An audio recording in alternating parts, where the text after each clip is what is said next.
There are tens of thousands or hundreds of thousands of people who look around their community, their fire station, their YMCA, their public library, their local school, and they say, boy, this is religiously diverse. And I know my faith inspires me to be a better person and to serve others. I bet these people's faiths inspire them to be better people and to serve others. Let's figure out how to do that together.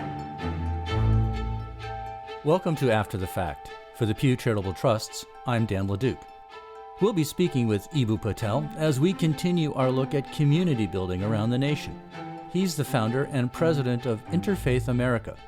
Some research from his organization and the Public Religion Research Institute provide our data point for this episode. They found that 72% of Americans report that they have built a relationship with a coworker, neighbor, or classmate who follows a different religion than their own. At a time when many people are focusing on the divisions in the country today, it's a promising statistic. We begin with a conversation with Eboo, an Ismaili Muslim, a small Shia community in Islam, and his Interfaith America colleague and friend, Jeff Pinzino, a Unitarian church congregant. Eboo, Jeff, welcome. Jeff, what's the state of community in America today? I was trained as a community organizer in the 1990s. I was very deliberate in Chicago about learning what it takes to build community. The people that I learned from put a premium on face-to-face interaction and building trust with people. I worry that community building for this generation is in danger of becoming a lost art, that the trends that had us bowling alone now have us using bowling apps on our phone. They're not even going to bowling alleys anymore.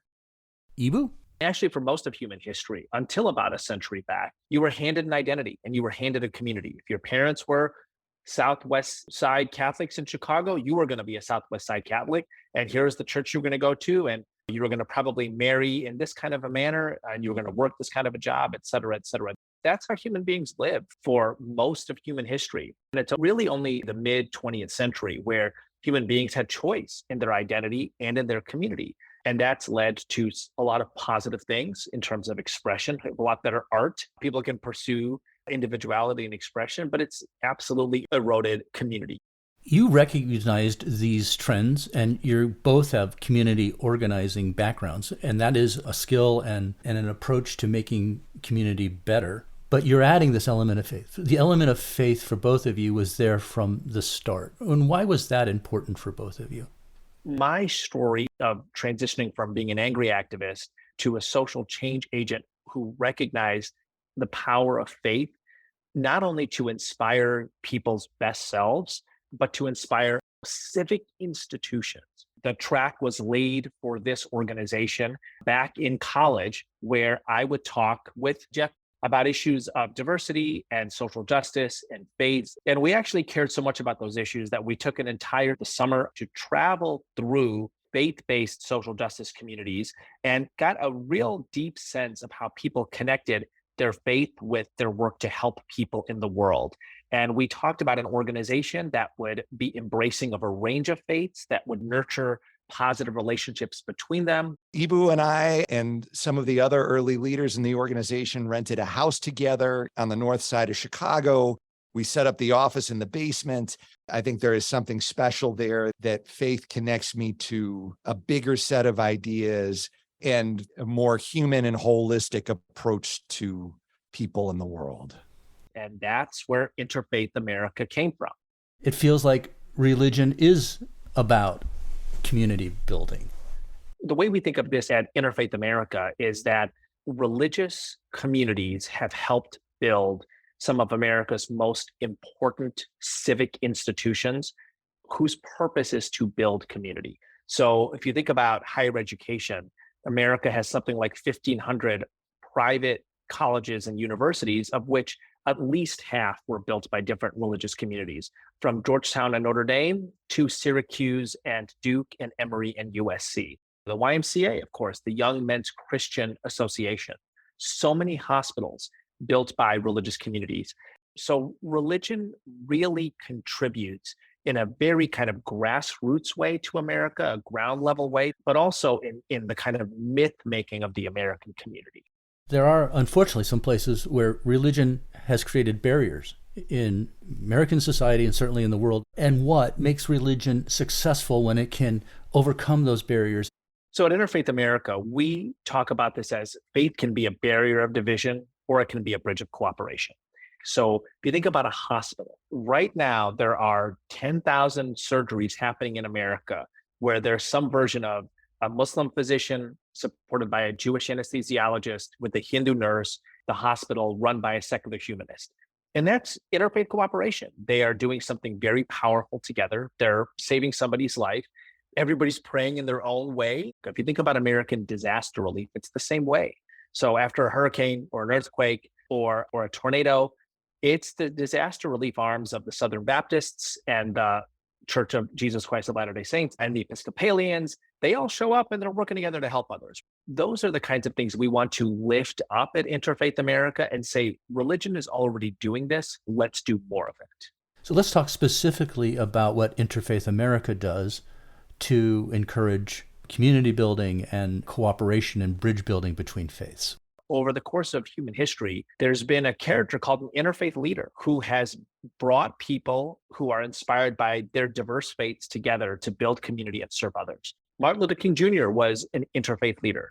His admiration of Gandhi, the great Hindu leader, his friendship with Abraham Joshua Heschel, marching together in Selma, his correspondence with Thich Nhat Hanh, the great Vietnamese Buddhist monk, his learnings from atheists like Stanley Levinson.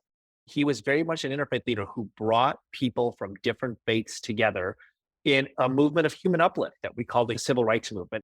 And so what we do at Interfaith America is we say these characters have existed across history and they exist today. And our job is to identify and train those people. Part of my work is to find the people that today are walking in the footsteps of Martin Luther King and Thich Nhat Hanh and those interfaith leaders throughout history that have become our inspiration. I seek out those folks, and then we offer a set of resources to them. We're asking, how can we put the resources of the organization behind today's emerging leaders? One of those leaders is Syda Segovia Taylor. Her mother is from Colombia and her father is from Honduras, and Syda was born and raised in Chicago. Her Baha'i faith is central to her identity. She moved to the Bronzeville neighborhood on Chicago's South Side to live out her faith's calling and to become involved in the community and social justice issues there. Over time, that work became centralized in an organization she founded called Organic Oneness. I'm a Baha'i, and that is the driving force with everything that I do in life. So the way I interact with people, my work, my purpose on earth derives from being a Baha'i. I have been to the Baha'i Temple north of Chicago. It's a beautiful, beautiful building. For people who are listening and maybe don't know much about the faith, tell us a little bit about it. Baha'is believe that Baha'u'llah, prophet, founder of the Baha'i faith, is the most recent messenger of God. And we believe that all the messengers of God come from the same God. Abraham, Krishna, Buddha, Moses, Muhammad, Christ, the Bab and Baha'u'llah. We feel it's a progressive revelation of understanding God. The principles are race unity, gender equality, harmony between science and religion, universal education. Baha'is are focused on how do we get to a global understanding and seeing humankind as one human family. So tell us about Bronzeville. It's known as the Black metropolis of Chicago, where Black people were told to move. That is where they can live. And so it was thriving back in the day. Businesses, arts, and culture, but we know the legacy of this country. The Chicago race riots and all kinds of horrible stuff in history, a lot of the members in the community want to keep the legacy of Bronzeville alive because it's so rich in history, arts, and culture. In the Baha'i faith, we're always looking to see how can we be more connected as communities, as a city. You know, you got involved in a lot of activities, you said. What was your goal in trying to strengthen community? There was really no roadmap of how to do that. I could look back now and say, oh, these community organizing strategies is what I used. But I didn't know that that was even a thing. In the writings, it says, love one another, be friends, be amongst one another spontaneously. And then when you have these deep conversations, then you start to dream together. You start to have these ideas together, whether it's one-on-one or in a small group setting or in a meeting.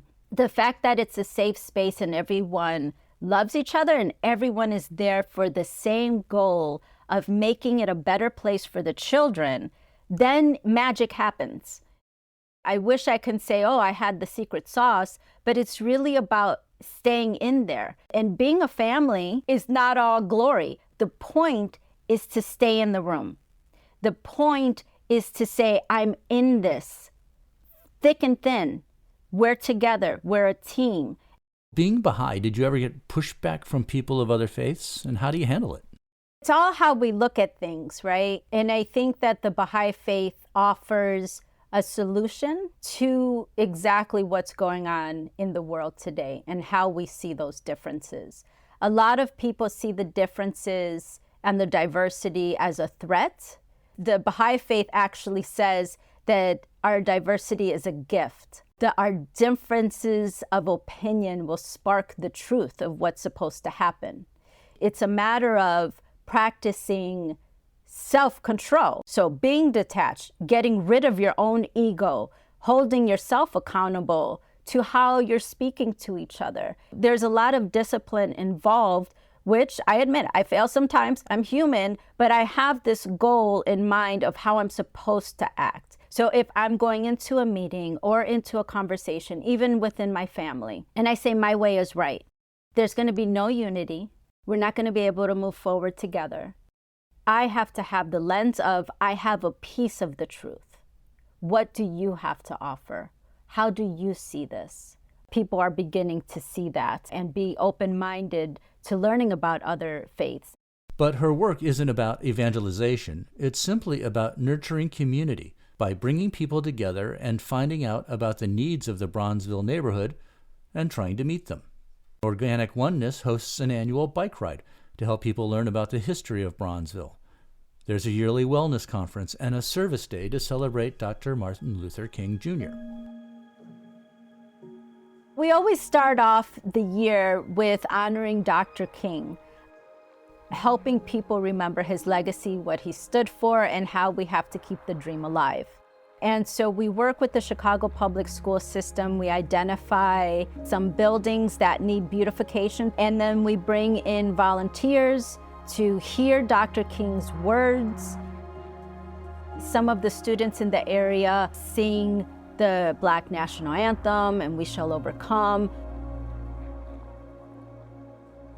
And then we split everyone off to do service projects in the schools. So this past year, we had about 275 participants, volunteers, doing different service projects. So murals, cleaning out classrooms. This is one of 6 locations in Bronzeville. They have service projects going on with over 200 volunteers. We're here with our families, with our co-workers. Companies brought their co-workers together and meeting our neighbors, seeing long friends who we hadn't seen for a long time. That's the kind of feeling that we think Dr. King and the legacy was all about. The principals identify what's needed in their schools, and then we send the volunteers over. And for the morning gathering, we had about 500 people come, and we had to turn away folks. We're hoping next year we can accommodate everyone with the service project. So we're excited about that. Another yearly event is the Be the Healing Conference. We just had our 5th annual Be the Healing Conference this past September. This year, we talked about reconciliation and reparations. We invite leaders from the institutions to say, what are you all doing in terms of these topics? Then we invite also community leaders. We invite parents, we invite students. Everybody's able to see in that conference what's going on at the community levels and the institutional levels. And so we're hoping that all the individuals, all the members, all the participants, and the elected officials learn from each other and then get a spark of an idea, or they can start implementing some of these ideas in their neighborhoods. They can talk about it with their family members. That's the hope. And there are always opportunities for everyone to interact, and then everyone walks away with a new understanding. You've been hard at work. How do you know if you're having success? In my mind, everything's always a success. It's just a learning opportunity. Like, if we didn't have enough people, how do we learn from that? The failure would be to stop trying. The fact that we're building community, we're creating safe spaces, we're making people happy. That one moment in time, we created a spot and moment for them that they were safe and they had food and they felt love. We first heard about Syda and organic oneness from Eboo and Jeff at Interfaith America. They say what's happening in Bronzeville is a success story and that there are many others like it around the nation. There are hundreds of people across the country that are building bridges, that are connecting people, that are finding common ground and ways to serve across religious diversity. And I can't help but be inspired by that. There's lots of good things to come. There's local leaders who recognize that this is important, and there's national institutions that recognize the importance of cooperation and interfaith leadership. Thanks for listening, and please join us in 2 weeks for more on interfaith community building. We have laughed so much in this chapter. We've gotten wildly off topic plenty of times. But when we then went into difficult conversations, we also said, okay, let's fall back on the structure that Sisterhood of Salem Shalom provides for us. Really, for our chapter, underpinning that was this love and affection for each other. Until then, I'm Dan LeDuc, and this is After the Fact. If you'd like to see some of the people and places we have visited so far this season, go to pewtrust.org/afterthefact for photos from our time in Baltimore, Milwaukee, and Philadelphia. We'd also like to give a special thank you to NBC Chicago for the use of their news clip featuring the Bronzeville community volunteers on Martin Luther King Day.